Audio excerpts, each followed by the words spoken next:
හරි. දැන් අපි group කරගෙන ඉවරයි.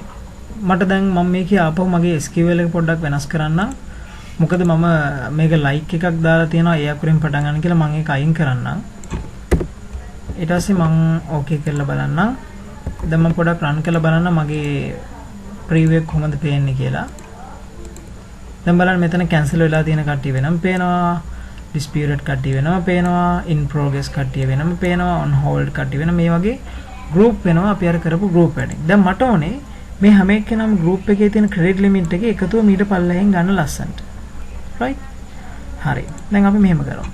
මම මේ status එකත් මේ ටිකත් මම එකම color එකකින් දාන්නම්. මම මේක මෙහෙම select කරලා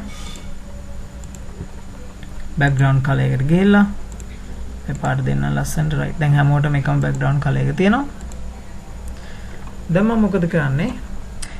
අපිට ඕනේ මෙතන එකතුවක්. ඒ එකතුව ගන්න අපි යන්න ඕනේ මේ palette එකේ අගම කෙළවලේ තියෙන aggregation කියලා option එකක්. මේ aggregation එකෙන් අපි මොකද කරන්නේ? මොකක් හරි function එකක් run කරනවා.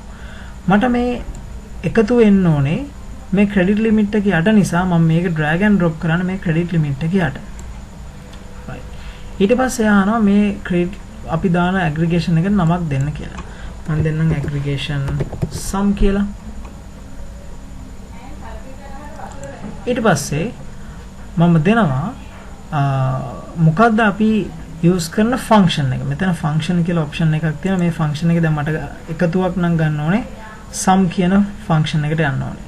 ඔයගොල්ලෝ count කරනවා නම් මොකක් හරි count කියන function එකට යන්න ඕනේ. වැඩි මගේ වෙනවා නම් max, අඩු මගේ වෙනවා නම් min. ඒ වගේ එක එක functions තියෙනවා. මට දැන් sum එක නිසා මම sum කියන function එකට යන්න. ඊට පස්සේ expression කියන එක යටත් දෙන්න ඕනේ අපි මොකද්ද එකතු කරන්න කියලා. දැන් මට එකතු කරන්න credit limit එක නිසා මම credit limit කියන option එක select කරනවා. ඊට පස්සේ මම මේක okay කරනවා. right. දැන් මේ aggregation එක මෙතන අවිලා තියෙනවා. මම මේ aggregation එක ලස්සන පාට ටිකක් මම දෙන්නම්. මේක අපි රතු පාටින් දෙමු. ඕනනම් යාට board එකක් දෙන්න පුළුවන්. board එකක් ගිහිල්ලා board එකක් select කරලා කැමති style එකක් තෝරන්න පුළුවන්. ඒතර board එකක් අපිට හම්බ වෙනවා. right. ඊට පස්සේ දැන් අපි save කරලා දැන් අපි run කරලා බලමු අපේ report එක. right. බලන්න.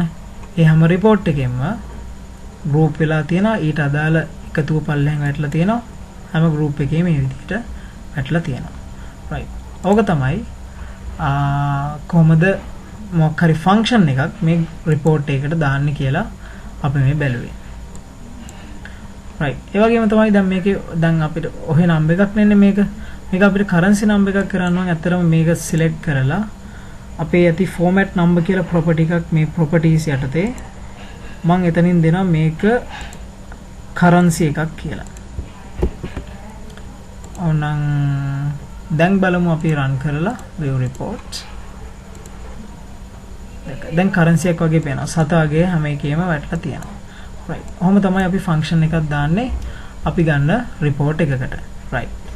දැන් අපි මේක අපි ඊළඟ tutorial එකේ බලමු කොහොමද parameter එකක් use කරලා මේ report එක තවත් classify කරන්න කියලා.